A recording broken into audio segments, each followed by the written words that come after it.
Kimberly is a Seattle, Washington hairdresser for how many years? 14. Okay.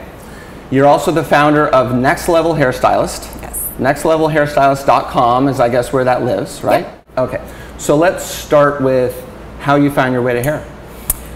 Oh goodness. So I was 20 when I enrolled in beauty school. Out of high school, I actually always wanted to be a teacher, like an elementary school teacher. And I applied at colleges, I got in, and then when it came down to it, I just could not pull the trigger on going. I'm a homebody, I like to stay at home. So I went actually to community college first, got my associate's degree, and then after that, I wasn't really using that degree for anything, and I kind of just joined hair school for funsies. Like, it was a hobby I did. I always did like my hair in the bathroom, my girlfriend's hair. And yeah, I joined it, and oh my gosh, the second I joined it, I was just head over heels in love. Absolutely in love. I was like, this is it. I didn't know that you could actually make it a career. Like, it wasn't a career option. Like, I grew up and was raised, like, you go to college, you get your degree and you get a job. Even though it was interesting, like, my grandma was a hairstylist and so was my great grandma, so it is in my family, but I just never saw it as a career option. And as soon as I joined, though, I was like, this is it, I'm all in. Like, what are the top few things that can really improve a hairdresser's situation behind the chair? I mean, you can prioritize that however you want. Okay, so something that I kind of like to start off with is talking about this business hat and a hairstylist hat. It's just a great visual. As hairstylists, most of us are visual learners.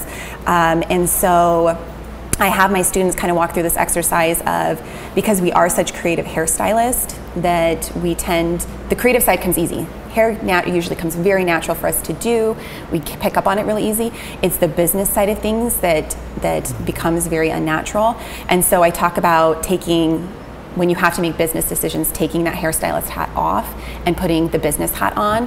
So when it comes to charging clients or enforcing a policy or choosing your hours, that's not a hairstylist, that's not the creative hairstylist decision to make, it's the business owners. Mm-hmm. And so it's identifying yourself as a business owner for sure, and separating those two is usually the first step. So, all right, let's call that number one.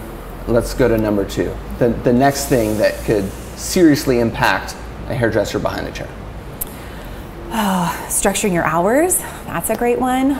Sometimes when you are first starting out at a salon, especially if you are in a lease situation, you're the boss, you get to create your own hours.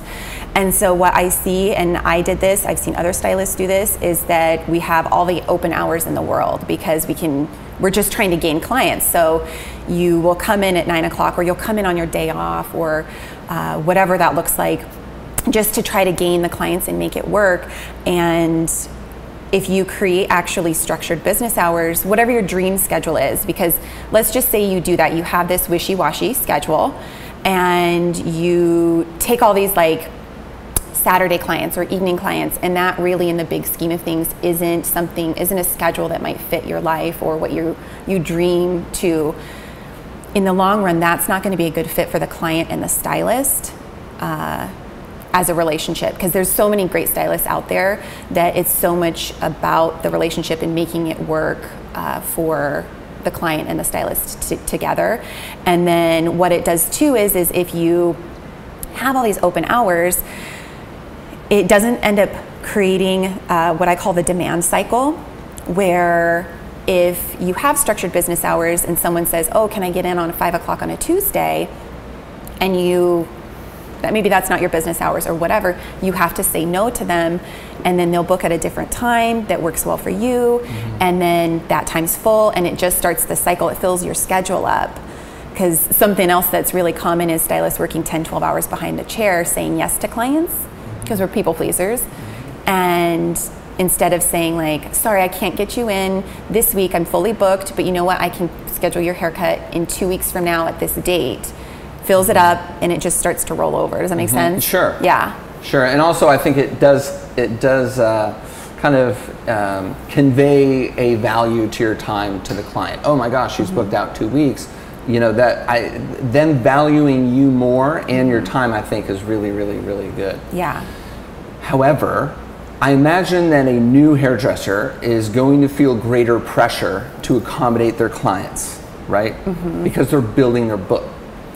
So how do you reconcile that pressure with the desire to kind of implement hours?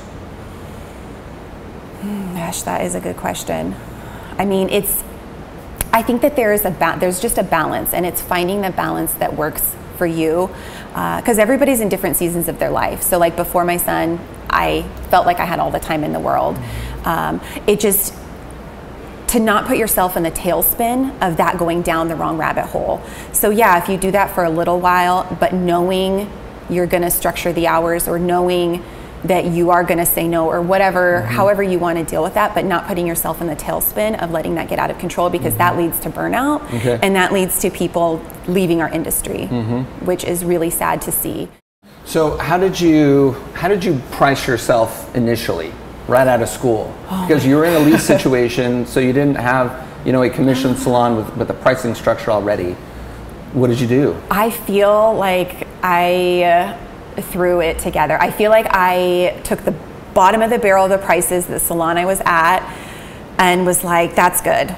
Kind of like, what are you charging? What are you charging? Okay, well, I haven't been doing hair as long as her, and okay, so I'm gonna charge the cheapest out of it. Okay. And I looked at other salons, like I called around to other salons to make sure to see what they were charging. So if I had a client go somewhere else, you know, okay, well, that's kind of like I did the comparison game to get them going. And that was not the right way to do it? Or maybe the comparison should just be part of the equation?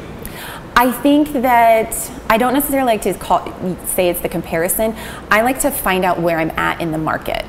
I don't necessarily like to compare myself to where I'm at in the market, but I just like to know what else is out there for my clients. Yeah. I actually find it pretty interesting. A lot of salon websites are not updated, and their pricing is not updated. So even as someone going and doing research and trying to find out, well, what's the salon down the street charging?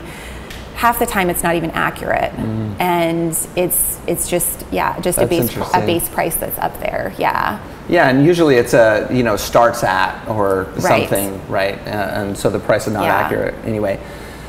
And just to add too, is now something that's more popular, and I can see the shift happening, because back when I started, it was like partial foil, full foil, all over color. Like that was really what it is. Now it's like baby lights and balayage, and are you getting a foilage, and people call stuff different stuff. And so now people are grouping things into like a blonding service, and I need you for 4 hours for this like blonding service, and they're packaging items up because you're gonna have to do a root mesh, and you're gonna have to do a lot more than just what a foil would be, if that makes sense. So pricing menus are changing. People are charging just hourly rates too. What do you think about that? I think it's great. I think that if someone knows their hourly, generally speaking, I mean, for vivid clients, bridal stylists, things like that, even extension stuff like that, you really do have to know what your hourly rate is, including your product, travel costs, travel time, like what are you worth hourly to your clients. And so I think that that's really important. I coach to that actually quite a bit, about having people figure out what their hourly rate is. And it's what works for you. If you want to charge hourly, charge hourly. Gender neutral pricing is super popular right now. The pricing topics just bubble into the surface, and it's really awesome. I love it.